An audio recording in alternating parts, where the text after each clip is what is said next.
Pro boxing fans here with Angel Fernandez, the hot topic at the moment, Angel Fernandez. Angel, how you doing? It's been a little while. I saw you at your call the other week. I've just seen you train your latest fighter, Charles Frankham. First of all, how are you? I'm good, thank you. How are you, my man? I'm good. Let's talk about this new era of your life, this new part of your life. First of all, Charles Frankham, a youngster you signed maybe a week ago, managed by Dave Caldwell. Yeah. Just talk to me about what you saw in this young fighter. He's an unbelievable fighter. You know, he's still only 20, so he's got a long career ahead of him. You know, lots to learn, but again, unbelievable talent. He's learning things quick. You know, as you saw today.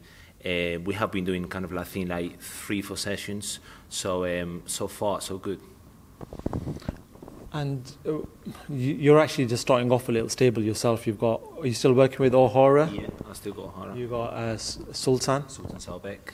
And you've got himself, and then you've got Anthony Joshua as well. So you seem to be building up that little stable from yourself. You know, we heard your name beforehand, Isaac Chamberlain, here and there, but there was never that name throughout boxing. But now it seems like you're building yourself a little stable. Yeah, just trying my best, you know, and you know, I thank God and just to be doing what I love, you know, and have these guys with me, and I'm blessed, you know, I feel blessed.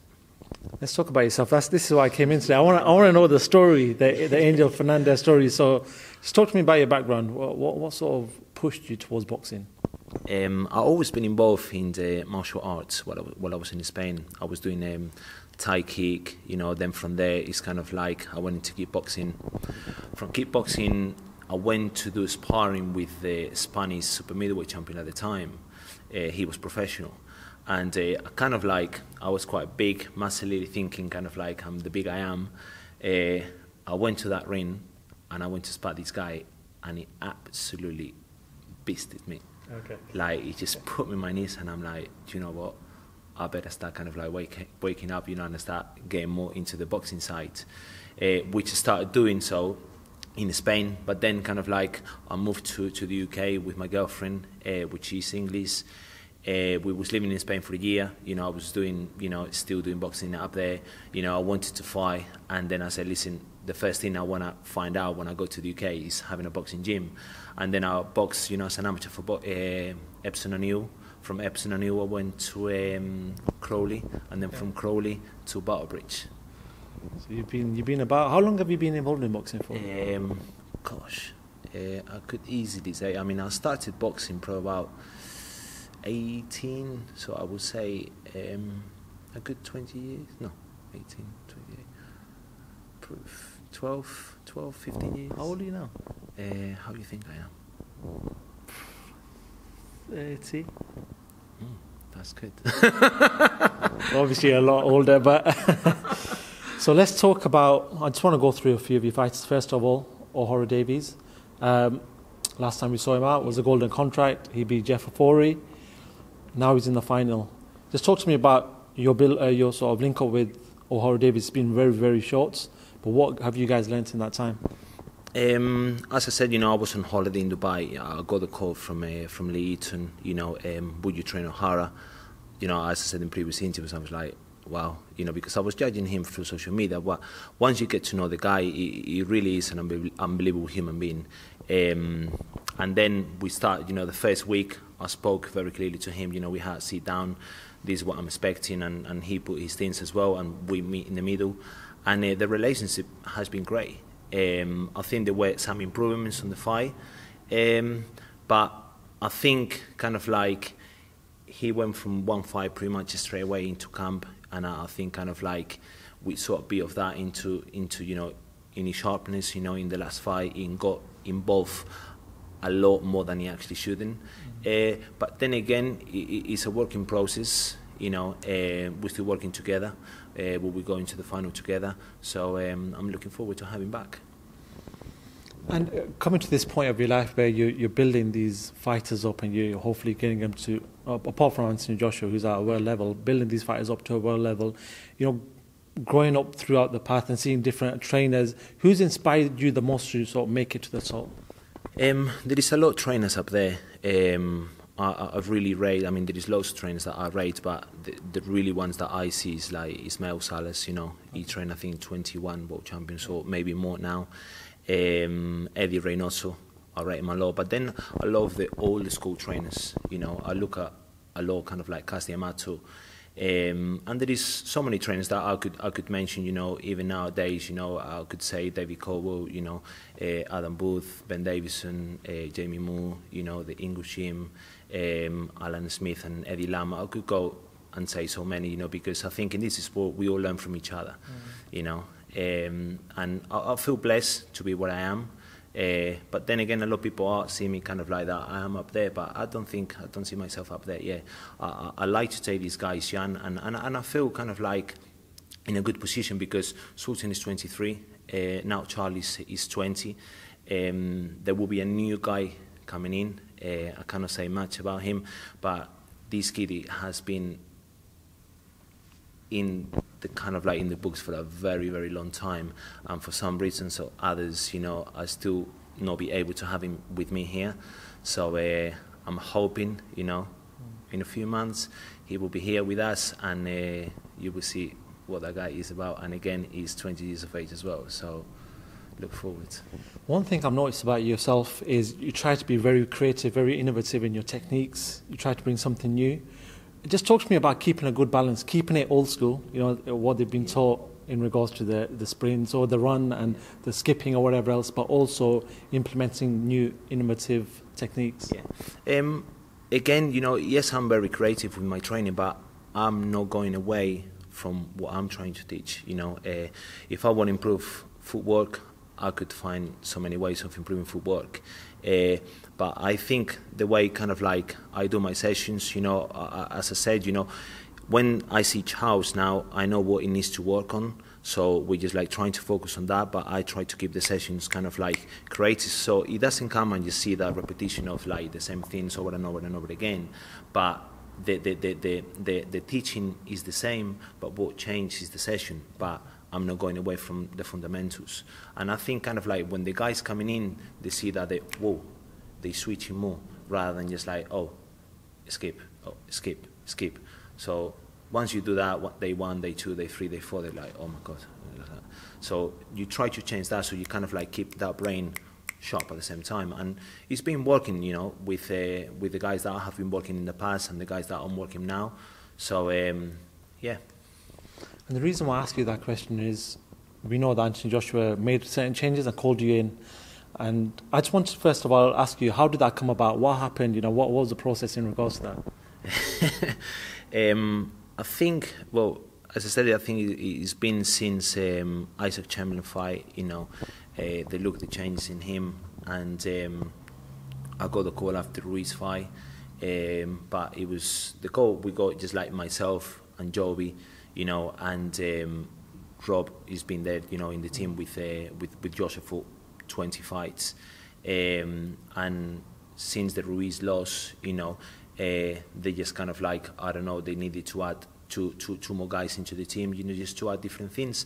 And there's been a lot kind of like maybe criticism in terms of like a lot of people thinking like, wow, 3 guys, that's not going to work. But I think it worked well, with Rob and Joby, and it's still working well, because we respect each other, the 3 of us, and at the same time, again, I'm learning from Joby, I'm learning from Rob, and the same thing with the other 2 guys, with myself, Joby, and Rob. I know it's going to be a bit of a personal question, but what is your role there? Obviously, there's 3 of you, so people are going to be asking, what are you specifically doing to Anthony Joshua? Why have you been brought in?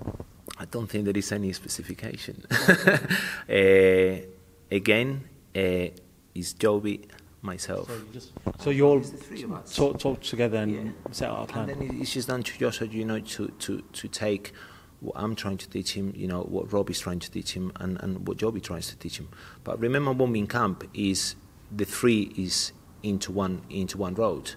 It's not kind of like, I try to do this and that guy tries to do that. The 3 of us are on the same path. Let's talk about Anthony Joshua then. His last performance out, he boxed. There seemed to be a lot of people talking about whether he could box. We knew that he had the power, he could stop opponents, he was clinical in his finishing an opponent. but could he box on the back foot? Everything else, all the questions were being thrown before the fight showed that he did. Just give me your evaluation of his performance against Ruiz. I think he boxed very well. He showed a different, aspect in his boxing, and I think Anthony could adjust to any fighter. A lot of people then again was thinking that he could never ever box that way, and fair play to him, because he really, end of the day, is about these guys. He's so much that we can do as coaches, and I know you need the right coach, to kind of like, but end of the day, it's about these guys, because they're the ones that jump in the ring. They're the ones that put their lives in the line, and they're the ones that have to make the adjustment in the 3 minutes. And I have to say, I feel blessed, to be training him. He's a guy that learns very quick. And I hope there will be, again, other changes, and other improvements in the next fight. I just wanted to talk to you about that fight. And people were saying that there was criticism from other fighters saying that maybe he was running on the back foot. He was unboxing on the back foot. What do you say to people like this when people are looking for a change in Joshua? He shows a change in style, but there's still sort of certain remarks thrown out there. You're gonna get that regardless. If he would go on the front foot, if he would go on the back foot, if he would be defensive, if he would be, but it's because he's up there, and when you in the public eye, you're gonna get criticism regardless if you do well, if you not do well. So if you get a lot of criticism, that means you're doing something good, and I'll just leave it there. Let's talk about that though. He seems to be number one, number two boxer in the world. Obviously we got Canelo Alvarez, we got Anthony Joshua, we got Tyson Fury now, so obviously between them three they're sort of vying out for that number one spot. But just talk to me about the impact that Anthony Joshua's had on British boxing. We know he went through the Olympics, but what he's done is in regards to bringing the casual fans in, making boxing to what it is at this present time. I think the results, it's not really to me to say that kind of like questions, but I think you have to ask the public that question, and the results are up there. The impact that he made in British boxing, not only in British boxing but world boxing, is there. And I think he's a guy that years down the line people will be still talking about him. Angel, I can't have you in front of me and not talk to you about the big fight that happened 2 weeks ago. Tyson Fury, Deontay Wilder. Tyson Fury went out again to try to claim some belts, and he did in convincing fashion. Just talk to me about that fight. The whole world is watching, even boxing fans, non-boxing fans are watching that fight. Talk to me about that fight. What did you make of Tyson Fury's performance on the night? Oh, it was an amazing performance. Huge performance. He showed a lot, kind of like he stayed more planted in his feet. When he was doing when he was throwing the punches, I think it was like balance was much better as well, and he needed what he needed to do. And fair play to him. Fair play to the team, and also to Ben Davison, because he done a great job with him in the past, which I said, that from my point of view, he should have won last time. And you got to enjoy the victory, and it was a fantastic performance, and I think he will do that the same again on the third fight. But did you see that coming? The way that he sort of bullied, smothered Wilder, and then sort of took it to him, was on the front foot throughout the whole fight and stopped him. Did you see that sort of style in Tyson Fury? When kind of like heard that it was like going to be more technical approach and trying to make him more planted in the foot, I'm like, yeah, you're not going to be more planted going back. So I was thinking kind of like he's going to try to kind of like come forward, control him, and he did. I think again, he showed different aspects in his boxing, and he can adjust to things. And the future is great because we have the champions in Great Britain, and it's good for us. I was going to talk to you about that. I'm obviously not going to talk to you about Tyson Fury, Anthony Joshua, because I know who you'd pick and whatever else. But how big a fight is that? Not even British on a British level. We're talking about on a world level in regards to heavyweight boxing. How big a fight is that? Oh, I think that fight will go. I mean, well, I don't think there is any bigger fight up there than Anthony Joshua, Tyson Fury. And Deontay Wilder, do you feel like, you know, there is a place for Deontay Wilder? Before the fight, everyone's like he's the most fierce puncher, he's the most heaviest puncher in the division. All of a sudden he loses, and people seem to be talking about him in a bad way. But there is still a place for Deontay Wilder, obviously, in the heavyweight division. Yeah, 100%. But that's, you know, that's boxing. You know, they criticised Joshua when he lost the first fight against Ruiz. You know, they've been criticising Tyson. They've been criticising everybody, but not just in the heavyweight division. I mean, boxing is a sport where you're up there, and it seems that you cannot lose. The moment that you lose, you're not good enough, or it's not about winning, you know. Sports, you know, and boxing itself, sometimes you win, sometimes you lose. I know we all want to win, and I know, I mean, so far, you know, I thank God that I've been doing well with the boxing and with my boxers, but I know it's going to be tough times. But you got to see it, you got to embrace it, and you got to learn from them, and be better than you were before, because any sports, life, everything, the way you see things, you have to embrace things and learn from those mistakes and be better than you were before. So is the guy, listen, is the biggest punch in the division. I think there is a place, but I think it's going to be a hard fight if he's going to fight Tyson Fury again, which I think he is in July. And for me, it's not really for me to say where is he going to go after that. But I mean, if he loses the third fight, gosh. There's two more sort of heavyweight sort of fights I want to talk to you about. Dillian Whyte is a fighter who's been waiting on the cusp of that WBC opportunity. Still waiting. He's got a date, hopefully in February 2021. He's fighting Alexander Povetkin. Just talk to me about that fight. How do you see that fight playing out? I will see Dillian Whyte, you know, coming victorious on that fight. But I think it's going to be a fight for the public to watch. Yeah. I personally believe that both of them are going to get hurt in the fight at any given moment. There could be knockdowns as well. And I think it's a fight that I look forward to it. A lot of people might say kind of like Povetkin is all, but I think Povetkin gave him a hell of a fight to Hunter in Saudi. Yeah. So don't underestimate the guy, and don't underestimate Dillian Whyte either. So I think it's a good, you know, a good matchup.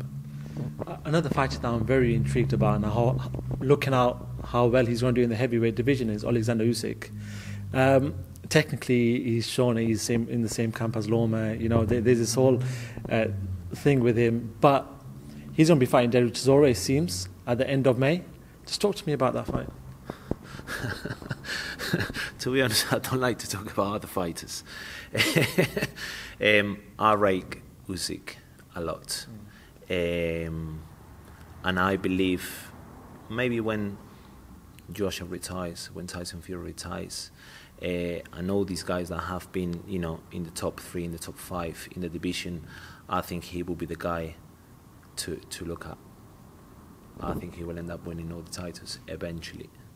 You know, when all these guys, they come out of boxing.